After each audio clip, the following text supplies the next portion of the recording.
For a normal person, it would have been evening already, but I'd only woken up at 1 o'clock, so I was still full of energy. My hangover had long retreated, allowing me to come to my senses and start thinking constructively.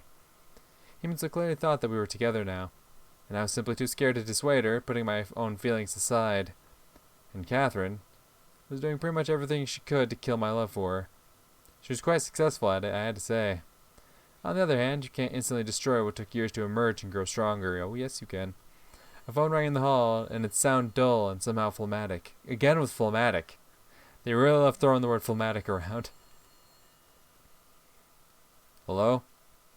Hi, Nick. Are you busy?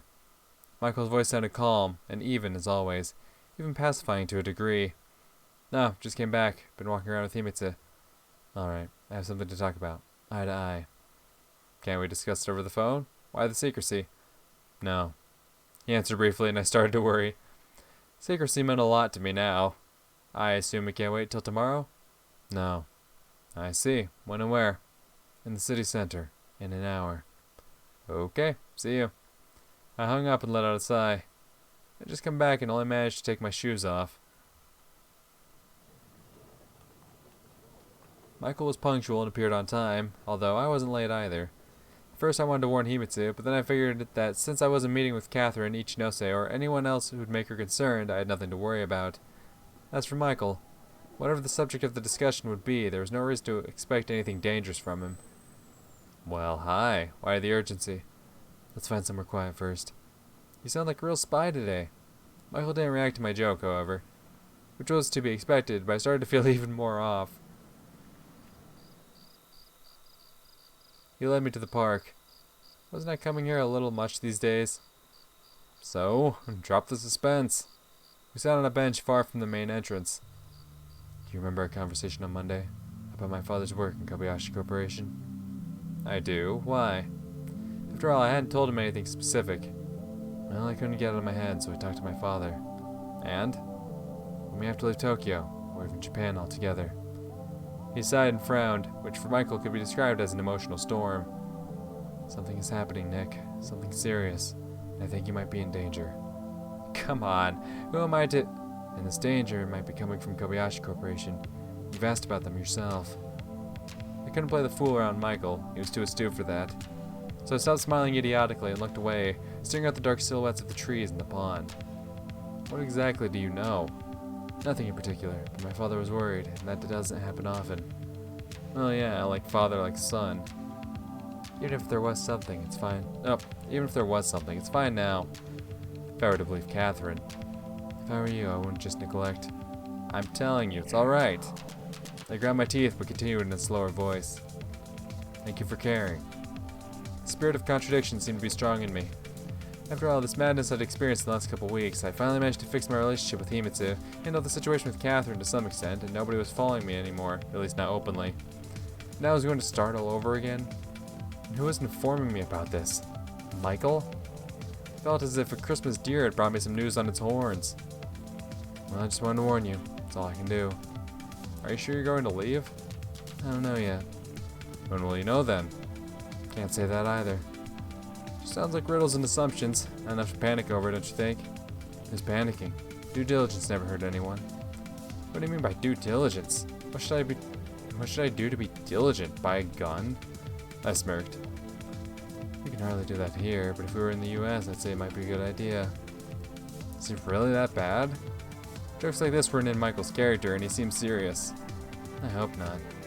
By the way, I couldn't tell him about my situation. Not because he would tell his father, but because the fewer people were involved, the better. Okay, don't take it so seriously. Who are we? Just students. We're irrelevant. Maybe you're right. Michael responded after some time and stood up. It's late. Will you come to school tomorrow? I will. On my way back, I was constantly looking around, even chose a longer route to confuse my potential stalkers. However, it seemed like they were either not following me or following me too well.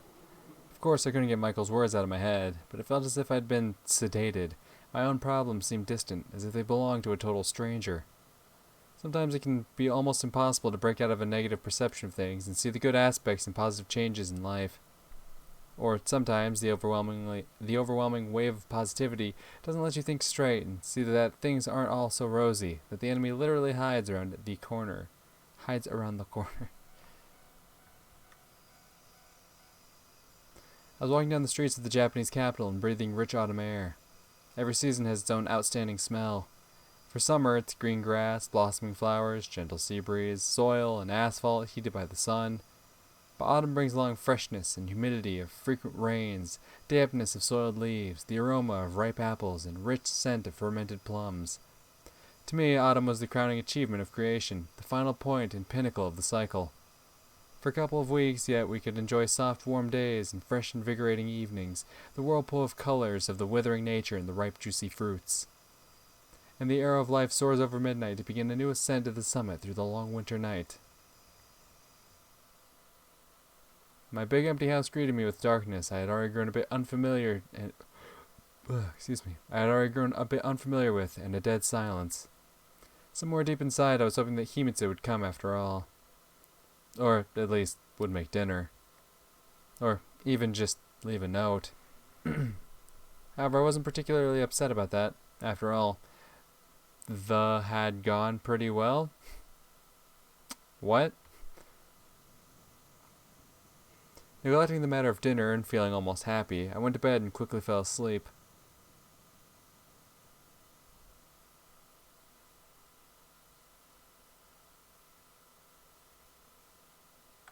Okay.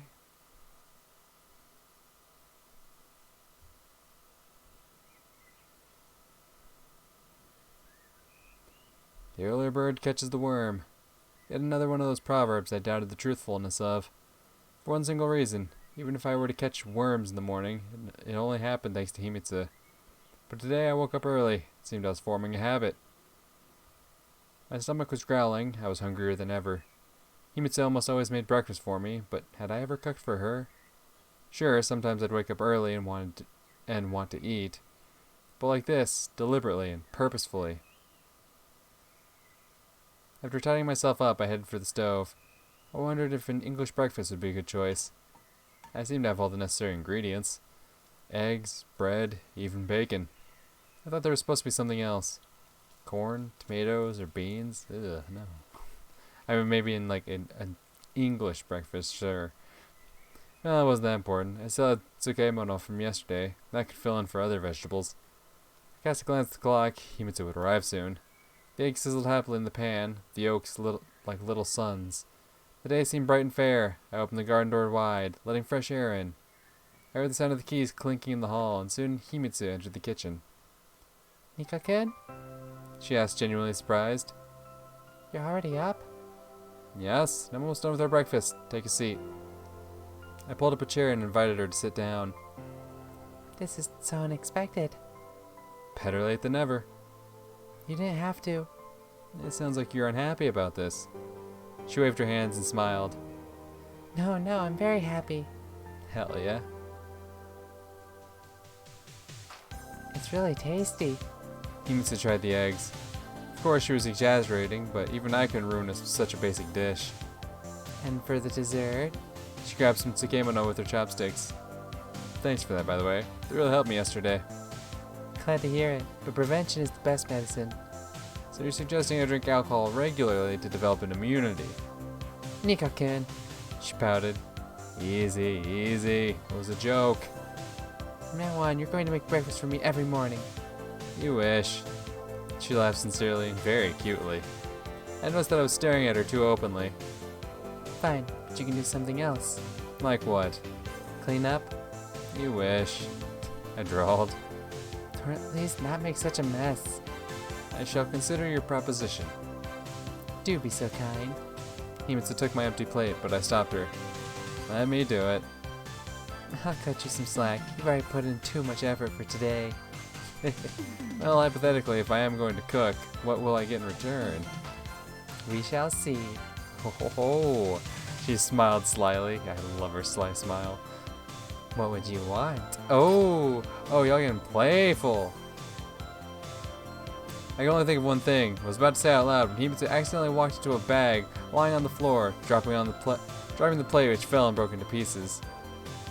They say that glass breaks for happiness. I haven't heard that before. It's true, but it's better not to go overboard or we'll have nothing to eat from. Nico-kun, all because your house She kicked the bag up a half meter into the air. is a total mess. We were taking our usual route to school that we had walked hundreds or even thousands of times before. And particularly today, it seemed the same as it had been a year ago. Same as always. Catherine's return, the KGB, and Kobayashi Corporation. Would it be the same now or 10 years from now? What would happen to us in 10 years? If before I had never considered it, now I could quite seriously imagine a life together with Himitsu. Hell yeah. Earth to Nico-kun. Copy. What are you daydreaming about? About you. What do you mean about me? She asked, puzzled. I've decided that I could eat your borscht for a while longer, unless I get tired of it. Nico-kun, Himitsu grew embarrassed and turned away. you're always joking. I think I'm pretty good at it. Maybe I should be a comedian. Just not a professional clown, I hoped. In the worst sense of the word. Are you sure you're gonna be alright at school? She suddenly changed the subject. Yeah, why wouldn't I be? Well, you haven't been there for a few days now. You don't even know what homework they've been giving. Not that I did homework even when I got it. Yeah, I'll come up with something. Not that any of the teachers would be actually interested. Of course, they could expel me, but since I had achieved my bare minimum in terms of attendance and my grades weren't even the worst, it wouldn't be that easy. Besides, this was a private school, meaning that it was sponsored by students' parents. You know, I'm lazy, not stupid. Well, sometimes I forget that looking at you. Ouch. We came across Himitsu's classmates who greeted her, then crossed to the other side of the road, whispering enthusiastically and occasionally casting meaningful glances over at us. What's the matter with them? Nothing serious. She said, not showing much interest. Who are you and where's my Himitsu? I grabbed her by the shoulders and lightly shook her back and forth. Where had her shyness and embarrassment gone? Nico-kun, stop it. They're discussing you over there, and you seem not to care at all. Well, I guess I just don't anymore. We were approaching the school. Do you want to have lunch together? You made lunch as well? No way, you can't expect that much of me yet. So you're counting on my bento, aren't you? Can't I? She seemed to think a moment. I guess you can today. See you later then? Don't sleep during class. Hell yeah. First person I noticed when I walked into the classroom was Michael. He tore himself away from one of his ever-present books and gave me a slight nod. It's not like I hadn't respected him before, but after what he'd done yesterday, that respect grew a little greater. So did you have a good rest? Kyosuke asked snidely once I sat behind my desk. I did. I feel great. If only everyone could have such a carefree attitude toward life. Doesn't seem hard for me. Yeah, when you don't give a damn about anything. I couldn't understand if Kyosuke was being serious or joking. So when have you become a moralist? You know, it doesn't feel great to sit here for half a day and spend another half a day doing homework while somebody is having fun. You say that as if someone's making you do it at all. Of course they are. Oh, come on. I grinned. Catherine appeared right before the bell and quickly sat behind her desk, paying no attention to me. I said nothing. There was no reason to start a conversation. Classes went as usual, boring and routine.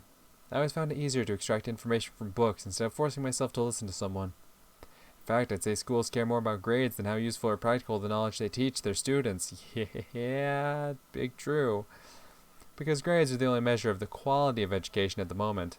You can say a kid is talented or has potential as much as you'd like, but how can you actually express that potential? Is the kid at 7 out of 10 on the talent scale? We had managed to split the atom and start building spaceships, but it seemed to me that sometimes the social sciences lagged further and further behind the technical ones. Perhaps in the future, teachers would be replaced with soulless robots, precise, faultless, and emotionless. Just like production lines had replaced menial workers. Wouldn't that lead to a future where scholastic production lines produced identical parts for society, parts with no feelings, passion, ambition, creativity, compassion, or morals? That's quite the philosophical statement to make, just out of the fucking blue, but alright. During break, Katya quickly walked out of the classroom, and I headed for lunch with Himitsu. We sat down in the yard on our favorite bench. A classmate asked me to go to karaoke. Karaoke? Sure, go. Might be a good idea.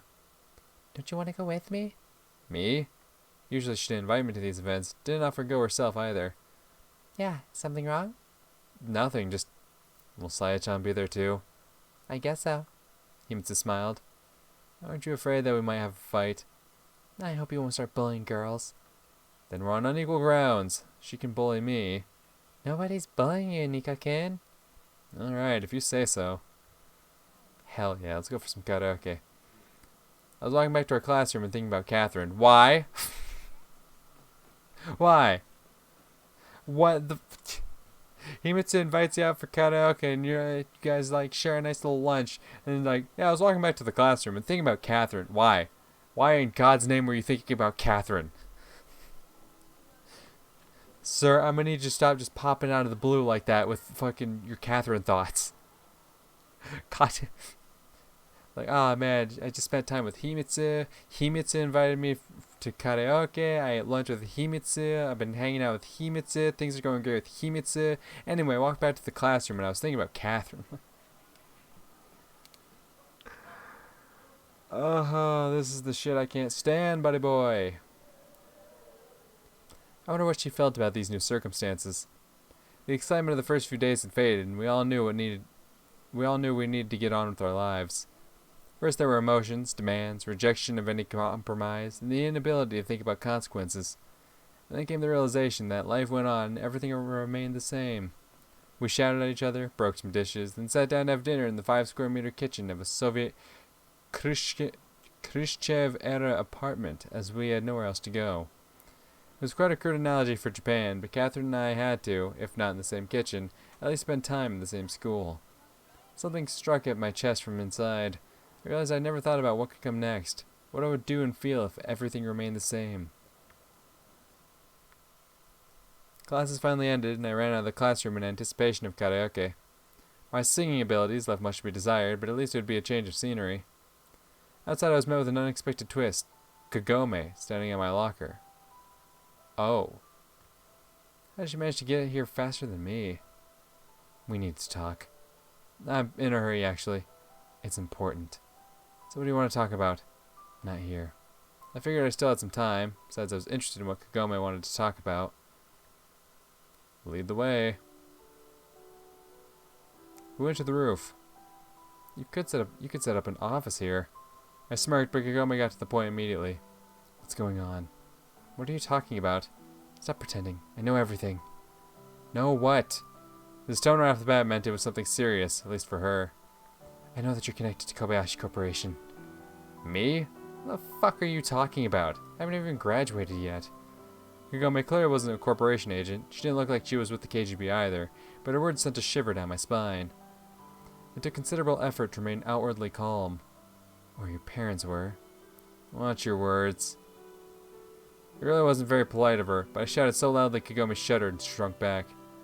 My parents are dead. I'm sorry, but that doesn't change anything. Doesn't change what? Yes, they work for Kobayashi Corporation. So what? Tens of thousands of people do. You know it's not that simple. What isn't that simple? I raised my voice again. Stop pretending. Look, Iwamura, are you alright in the head? Kagome frowned but kept sticking to her guns. You're lying. It's written on your face. The only thing written on my face is that I don't understand a thing you're talking about. She paused. Maybe you really don't know anything.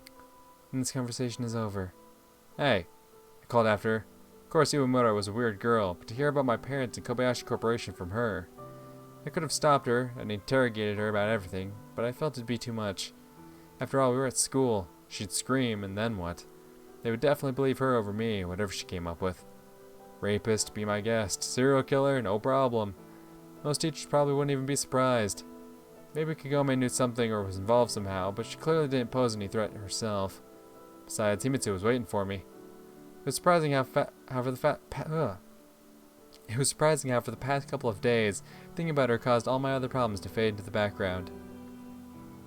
That's love, baby boy. At first, karaoke felt pretty awkward and even tense. I had no issues with Himitsu's other classmates, at least I thought so. But Saya-chan... First she wouldn't even look at me, but an enclosed space can work miracles. You either need to kill your enemy or learn to coexist with them.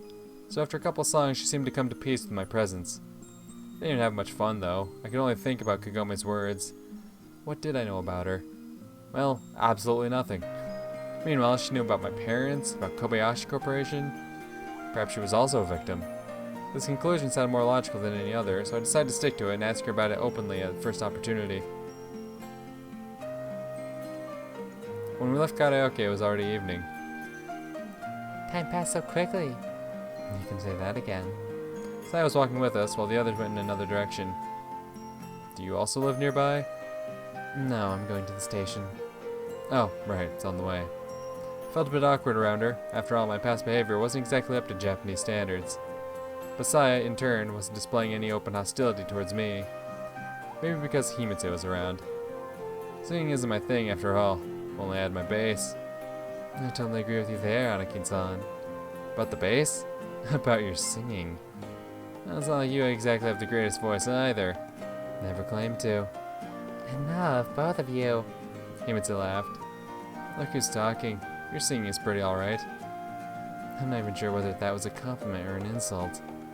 From Nico-kun, it's a compliment. Some girls did indeed sing better than her, but compared to Saya and me, Himitsu sounded like a prima donna. Well, to each their own. Can you really play the bass? Are you really interested? So, is he any good? She turned to Himitsu. Well, say it like it is already. I don't know much about music. My thoughts exactly. She didn't say I'm bad. She didn't say you're good either. So am I bad at it or not? Don't be afraid to upset me. Yeah, tell the truth. Come on, guys. Himitsu begged. Soon we approached the station and bid farewell to Saya. Nico-kun. Himitsu grabbed me by the hand. Hell yeah. Oh, hell yeah! Like when we were little. And smiled. I didn't say anything, just squeezed her little hand in mine. Fuck yeah. At the same time, I found myself feeling good, even somehow peaceful. Maybe I hadn't sorted myself out fully, but at this moment, I wanted to be right here, with her. To some extent, I owed a debt of gratitude to Catherine, the KGB, and even Kobayashi Corporation for that. But no, not the corporation. Today has been perfect. Himitsu finally broke the silence. Yeah, it's been nice. I wish we could always have days like this. I sighed. What's the matter, Nico-kun? I was thinking that we used to have a lot of days like this. We just never paid them much attention. But we've never gone to karaoke with people. It's not about karaoke. There's even a proverb. Enough of your proverbs. Anyway, it's true. We need to cherish the moment since we can never know what tomorrow will bring. Especially in my case. Himitsu lowered her head. You mean, in terms of your circumstances? Yeah, of course. Has anything new happened? No. It was too soon to tell her about my conversation with Kagome. Nothing about her was clear. You still think that we're going to be alright? Been alright so far, which means we've been acting as we should. But if something happens, will you tell me? Of course. No, promise me. Himitsu exclaimed anxiously. I promise. There we go. Don't forget about it. To help you, I need to know everything that happens with you. Shall I provide daily reports for you to sign every evening? Sounds like a great idea. Speaking of the evening, today went too quickly, don't you think? No. Although, yeah, maybe. There's a film I wanted to watch on TV. Oh, Nico-kun, I'm sorry, I completely forgot. Tomorrow my father and I are leaving to visit my grandma for the weekend, so tonight I need to pack everything. For the whole weekend? Yes. She replied sadly. So, all Saturday and Sunday? Yes. When are you coming back? Monday morning. I see. The thought that Himitsu would leave for 2 entire days made me feel off. Even though she used to spend the entire summer at her grandma's while I was melting in stuffy Tokyo. Well, I had gone with her a couple of times, but only for a week. I didn't even know why. Maybe because of some mysterious Japanese tradition or something. Well, okay. Bring back some fruits then. I'll bring a full basket. Also, I wouldn't mind a couple of her nikomans. I was here to make some just for you. Alright, then I don't feel that bad about you leaving. What are you going to do? Nothing, I guess. Do you have any suggestions? Well, you can do your homework. Never hurts to improve your grades. I'll think about it. I replied in a serious tone.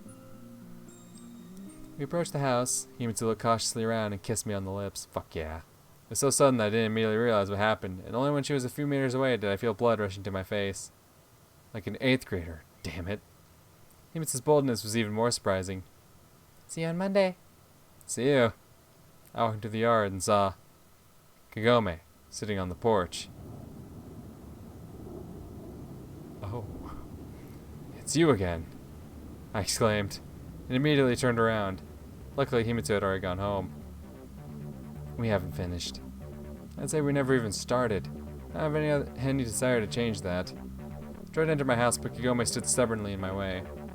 I'll tell you everything, but you have to hear me out first. Everything being... Everything about your parents. I hesitated for a while, glancing around and listening to my surroundings. This was some plot, the point of it was beyond my understanding. How'd you find out where I live? You think it's that difficult? She smirked. I don't know, that's why I'm asking. School has files on everyone, and I'm a class rep, meaning I'm a regular visitor to the teacher's room. Is that even legal? I think I'll report you to Kiyama. I think I'll report you to Kiyama-sensei. You can report me to the Pope if you want. Just hear me out first. Well, fine, come in then. I opened the door and invited her to enter. Kagome hesitated a moment and stepped inside.